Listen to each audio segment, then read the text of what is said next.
ত্রয়োদশ জাতীয় সংসদ নির্বাচনে ভোট দিলেন প্রধান উপদেষ্টা ডক্টর মোহাম্মদ ইউনূস।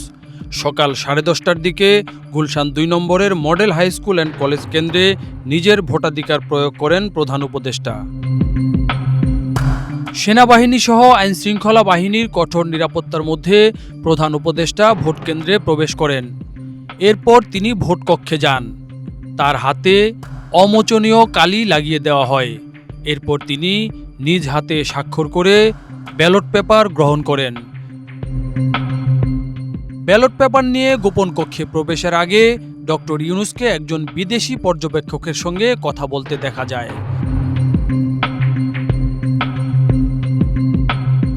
সবচেয়ে সুস্বাদু হালিম রাঁধুনি হালিম। হালিম হোক রাঁধুনি হালিম।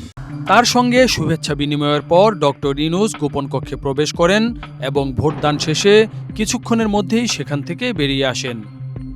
এ সময় প্রধান উপদেষ্টা ডক্টর ইউনূসকে বেশ উৎফুল্ল লাগছিল। তিনি গোপন কক্ষ থেকে বেরিয়ে ব্যালট বাক্সের সামনে দাঁড়িয়ে হাত উঁচিয়ে ভাঁজ করা ব্যালটগুলো দেখান। এরপর হাসি মুখে ব্যালট বাক্সে ব্যালট পেপারটি ফেলেন।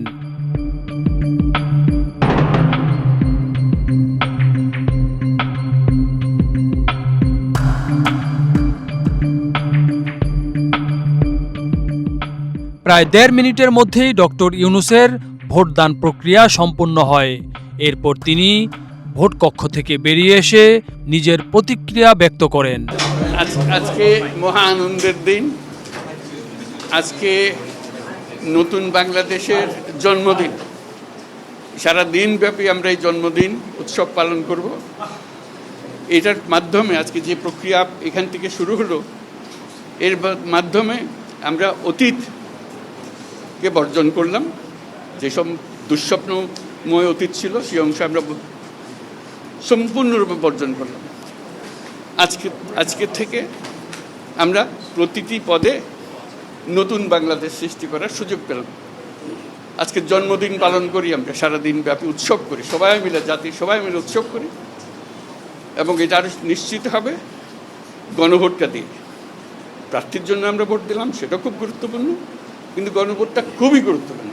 তো সবাইকে আহ্বান জানাচ্ছি গণভোটে অংশ নেবার জন্য, যাতে করে আমরা নতুন বাংলাদেশ গড়ে তুলতে পারি। খুব ভালো লাগবে। এটা আমার জীবনের মহা আনন্দের দিন এবং বাংলাদেশের সবার মনে এটা মহা আনন্দের দিন, মুক্তির দিন, আমাদের দুঃস্বপ্নের অবসান, নতুন স্বপ্নের শুরু। সেটাই হলো আমাদের আজকের এই প্রক্রিয়া। অসংখ্য ধন্যবাদ সবাইকে। সবাইকে মোবারকবাদ জানাচ্ছি।